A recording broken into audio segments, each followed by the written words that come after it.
Buffet শব্দটার origin কিন্তু ফ্রান্সে। ফ্রেঞ্চ বুফে শব্দের অর্থ হচ্ছে সাইড বোর্ড বা আমরা বেড সাইড টেবিল রাখি না, ওরকম একটা টেবিল থেকে বেসিক্যালি এই শব্দটা আসে বুফে। আয়োজন করেছিলাম একটা বুফে লাঞ্চের আমার বাসায়, তো কিছু রান্নাবান্না টুকটাক করে নিচ্ছিলাম। বেগুন ভাজা করে নিচ্ছি, আমি এটা দিয়ে বেগুনের আচারি বেগুন ডিশটা রান্না করব। আপনার কাছে যদি কিছু স্মার্ট কিচেন গ্যাজেট থাকে তাহলে রান্নাটা আপনার জন্য অনেক ইজি হয়ে যায়। এই অনিয়ন কাটারটা আমার কাছে বিশ্বাস করুন খুবই স্মার্ট লাগে, আমার অনেক হেল্প হয়। 5 মিনিটের মধ্যে আপনি 20 থেকে 30টা পেঁয়াজ এরকম কুচি কুচি করে ফেলতে পারবেন। আমার কাছে মনে হয় ওয়ার্ক স্মার্ট নট হার্ড। এই যে রান্না করবার সময় পেঁয়াজের খোসাগুলো আমি এরকম একটা পলি ব্যাগে ঢুকিয়ে নিচ্ছি আগে, এতে করে আমার কাউন্টার বোর্ডটা নোংরা হবে না, রান্নাঘরটা পরিষ্কার পরিচ্ছন্ন থাকবে। বড় ধরনের কোনো ফেস্ট রান্না করতে গেলে আমি কিছু প্রিপারেটরি ওয়ার্ক করে রাখি। তার মধ্যে এই যে ঘিটা আমি নিজের হাতেই বানিয়ে রাখি, কারণ আমি জানি পোলাও, কোরমা, রোস্ট এগুলোতে ঘি আমার লাগবেই। আমি একেবারে 2টো কাচের জার ভর্তি ঘি বানিয়ে রেখেছি, কারণ আমার ঘরে ভাজাভাজির যত কাজ আছে সব আমি ঘি দিয়ে করতে ভালোবাসি, কারণ ঘিতে আছে হেলদি ফ্যাট। ঘি অনেক ধরনের রোগ থেকে আমাদেরকে দূরে রাখে। এবার আমি অনেকগুলো টমেটো কেটে নেব। আসলে টমেটো ছাড়া আমার রান্নাঘর একেবারে অসম্পূর্ণ। আমি মোটামুটি সব কারিতেই একটু করে টমেটো দিয়ে রাখি। আচ্ছা, আপনারা কখনো সরিষা দিয়ে কষা মাংস রান্না করেছেন? অসম্ভব টেস্টি, প্লিজ ট্রাই করে দেখবেন। আমি আজকের মাংস কষাটা রান্না করেছি 5 ফোড়ন, সরিষা আর সরিষা বাটা দিয়ে। দারুণ হয়েছে খেতে। আমি ব্যক্তিগতভাবে ফিউশন খুব ভালোবাসি, আর রান্নার মধ্যে ফিউশন আনাটা অন্যরকমের একটা আর্ট। মেইন ডিশ মোটামুটি রান্না হয়ে গেছে, এখন ফিঙ্গার ফুড বা স্টার্টারগুলো করে নেব। আমি এখানে চিকেন প্যাটিস বানিয়ে নিচ্ছি। যে কোনো বুফে বা দাওয়াতে কিংবা ফেস্টিভ্যালে এই চিকেন প্যাটিসটা হচ্ছে একেবারেই কিলার। ছোট থেকে বড় সবার পছন্দের তালিকায় রয়েছে এই চিকেন প্যাটিসটা, সবাই খেতে ভীষণ ভালোবাসে। আমি সকালবেলাতেই এগুলো সব রেডি করে একেবারে বেকিং শিট দিয়ে ওভেনে দিয়ে রেখেছি, যাতে করে গেস্ট আসার সাথে সাথে গরম গরম সার্ভ করতে পারি। এবার ডেজার্টের পালা। ডেজার্টে বানিয়ে নিয়েছিলাম পুডিংটা আমি 2 রকমের শেপ করে দিয়েছি, একটা কিউব করে, আরেকটা কুকি কাটার দিয়ে রাউন্ড শেপ করে। বাচ্চারা বিভিন্ন শেপের খাবার খেতে কিন্তু খুব ভালোবাসে। আমার সেদিনকার বুফেতে এটা ছিল show stopper. This is fruit tart, যেটা পুরোটাই আমি নিজে বানিয়েছি। প্রথমবারের মতো বানিয়েছি, but it was a hit. এটা বাচ্চারা ভীষণ পছন্দ করেছে, আর এই জিনিসটা খেতেও দারুণ, খুবই রিফ্রেশিং একটা আইটেম। এটার রেসিপি লাগলে আমাকে কাইন্ডলি কমেন্ট করে জানাবেন। কিছু ফ্রেশ সিজনাল ফ্রুট সার্ভ করে দিয়েছি ডেজার্টের টেবিলে। ডেজার্টে আরও ছিল স্পঞ্জ, রসগোল্লা আর গোলাপ জামুন। নিজের হাতে বানানো ঘি দিয়ে ভেজে নিয়েছিলাম আলুর চপ। স্প্রেড করছি এখন রাউন্ড শেপের পুডিংটা, এবং তারপরে চিকেন প্যাটিস। যেহেতু সামার টাইম, একটা সামার ড্রিঙ্ক না হলে তো হয়ই না, তাই একটা সামার ড্রিঙ্ক রয়েছে। একেবারে ছোট্ট বেবিদের জন্য রয়েছে বিভিন্ন রকমের চকলেটস। আমি রান্না বান্না তেমন একটা পারি না, করতেও খুব একটা ভালোবাসি না, জাস্ট সুইডেনে এসে শেখা।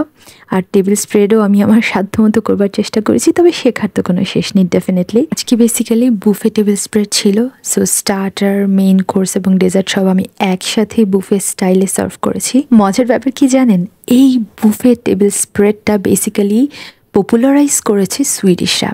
1939 সালে নিউ ইয়র্কে ওয়ার্ল্ড ফেয়ার এক্সিবিশনে সুইডিশরা স্মর্গসবোর্ড নামে এই আইডিয়াটাকে পপুলারাইজ করে। স্মর্গস মানে হচ্ছে বেসিক্যালি স্যান্ডউইচ। সো এটাকে ওরা অনেকভাবে উপস্থাপন করে সেই ওয়ার্ল্ড ফেয়ার এক্সিবিশনে, এবং তারপর থেকে এটা পপুলারাইজ হয়ে যায় অল ওভার দ্য ওয়ার্ল্ড। টাইপের টেবিল স্প্রেডকে অল ইউ ক্যান ইটও বলা হয়, এবং এটাকে কে ইন্ট্রোডিউস করেছে জানেন? 1956 সালে Las Vegas entertainment manager Herbert Cobb McDonald এই ট্যাগটাকে ইন্ট্রোডিউস করিয়েছেন অল ওভার দ্য ওয়ার্ল্ড। এখন বুফের একটা রকমকে বলা হয় অল ইউ ক্যান ইট, যেটা আজকে আমি সার্ভ করেছি। তো যাই হোক, আমার অ্যামেচারিস হাতের রান্না এবং টেবিল স্প্রেড সবার খুব ভালো লেগেছে। তো সবাই ছবি তুলছিল এবং সবাই অনেক প্রশংসা করছিল। ডেফিনেটলি এটা আমার অনেক ভালো লাগছিল।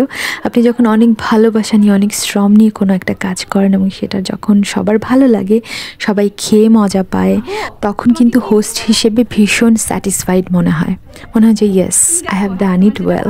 আমার মানুষকে রান্না করে খাওয়াতে খুবই ভালো লাগে, আর আমি ডেজার্ট করতে ভালোবাসি। কিন্তু আমার লাইফস্টাইল বা আমার লাইফের লিমিটেশনের জন্য সবসময় সোশ্যালাইজেশনটা করা হয়ে ওঠে না, but once in a year or twice in a year try করি করবার, বিশেষ করে এই সামার টাইমে। আমার আজকের এই অ্যারেঞ্জমেন্ট ছিল 25 থেকে 30 জন মানুষের পরিমাণ মাথায় রেখে। So it was a little tough for me, but I could manage ইট। আসলে প্রতিদিনই শেখা হয়। আপনি যত বেশি প্র্যাকটিস করবেন তত বেশি শিখবেন। এই সুইডেনে আমি যখন এসেছি তখন আমি নিজেরাই রান্না করে খেতে পারতাম না, বিকজ বাংলাদেশে আমার রান্না করার প্রয়োজন পড়েনি কখনো। বাট যখন প্রয়োজন পড়েছে তখন কিন্তু শিখে নিয়েছি, আলহামদুলিল্লাহ। তবে এরকম আয়োজনের সবচেয়ে ভালো দিক কি জানেন? অনেক অনেক মানুষের সাথে অনেকদিন পর দেখা হয়। এই ওয়ার্মটা, বাংলা শব্দ, বাংলা গল্প, বাংলা কথা, বাংলা বন্ধুত্ব, বাংলা খুনসুটি, এই জিনিসগুলো ডেফিনেটলি আমরা প্রবাস জীবনে মিস করি। মাঝে মাঝে হলে কিন্তু মন্দ লাগে না। Look at that, here is a newbie, handsome newbie, আমাকে দেখে হাত নাড়ছে। আর এখানে দুটো ছোট্ট পরী বন্ধুত্ব করছে। আর এখানে পরীদের মায়েরা গল্প করছে আর খাচ্ছে। ডলের মতো করে সাজানো পরীদেরকে তো আমরা দেখি, আর সেই ডলের মতো করে সাজানো পরীদের পেছনে পরীদের যে মায়েরা থাকে, যাদের অক্লান্ত শ্রম থাকে, ঘুমহীন রাত থাকে, সেটা তো আর আমরা দেখতে পাই না। এরকম আড্ডা এবং খাওয়ার মধ্যে সেই না বলা গল্পগুলোই উঠে আসে।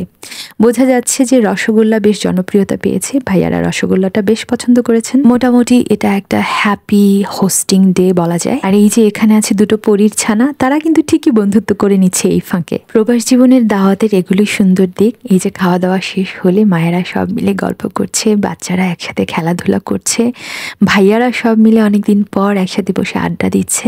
প্রবাস জীবনের স্ট্রাগল সবার জন্যই অলমোস্ট সেম, কারণ প্রত্যেককেই এখানে স্কেডিউল ধরে, রুটিন ধরে, ক্যালেন্ডার ধরে দৌড়তে হয়। এর ফাঁকে শনিবার রবিবার দিন সাধারণত এই ধরনের আয়োজনগুলো এখানে আমরা করে থাকি। আর এই একটা বা দুটো দিনই আমাদের ট্র্যাডিশনাল ড্রেস পরবার কিছু সুযোগ হয়। আমি তো শাড়ি পরতে ভীষণ ভালোবাসি, সো মোটামুটি সবাই ট্র্যাডিশনাল ড্রেস পরবার চেষ্টা করে। খাবার দাবারের পালা শেষে এই সময়টায় দেখা যাচ্ছে যে একটু ফ্রুটস, একটু ডেজার্ট কিংবা একটু সফট ড্রিঙ্কস হাতে নিয়ে এই যে হাহা হিহি আড্ডা, এই সময়টা ভীষণ সুন্দর। আমি যেহেতু ক্যামেরার পেছনের মানুষ, তাই ক্যামেরা নিয়ে সবগুলো কর্নার ঘুরছি, সুন্দর সুন্দর দৃশ্যগুলো তুলে আনছি। এখানে আমি এক এক বয়সের এক একজন বন্ধু বানাতে দেখছি। এই যে এখানে দুটো ছোট্ট পরী, তারা এখন বন্ধুত্ব করছে, গল্প করছে। যারা নতুন মা হয়েছে, নতুন মা হবার সব আবেগ, সব অনুভূতি, অভিজ্ঞতা শেয়ার করছে, এক্সচেঞ্জ করছে। পুরো দাওয়াতের মধ্যে এই দৃশ্যটা খুব সুন্দর। বাবা এসেছে একটু পরে, মেয়ে অনেকগুলো বিচার নিয়ে, কমপ্লেন নিয়ে, আবদার নিয়ে বাবার সামনে ডালি খুলে বসেছে। বাবা মেয়ের সম্পর্ক বোধহয় এরকমই চমৎকার হয়, তাই না? এই যে আরো দুজন বন্ধু পাওয়া গেল, সবাই যার যার নিজের সমবয়সী বন্ধু কিন্তু খুঁজে নেয়। অনেকক্ষণ পর আমি একটু ক্যামেরাটা হাত থেকে সরাতে পেরেছি, যেহেতু আজকে আমি হোস্ট। এবার আমি পেয়ে গেছি এই পরীটাকে। অনেক অনেক ভালো লাগে ছোট বাচ্চাদের সাথে কাডলিং করতে। এতে নাকি ডোপামিন হরমোন নিঃসরণ হয়। এটা আপনি জানেন কি? কাউকে কাডল করলে, কাউকে আদর করলে, ভালোবাসলে আপনার শরীরে খুব ভালো কিছু হরমোন নিঃসরণ হয়। তো এইভাবেই ব্যস্ততার মধ্যে, আনন্দের মধ্যে চমৎকার একটা সুন্দর দিন কাটালাম আমরা, যেটা আপনার সাথে শেয়ার করতে আমার ভীষণ ভালো লাগলো। ভালো থাকুন, ভালো রাখুন। দেখা হবে, কথা হবে অন্য কোনো ভ্লগে। Adiós.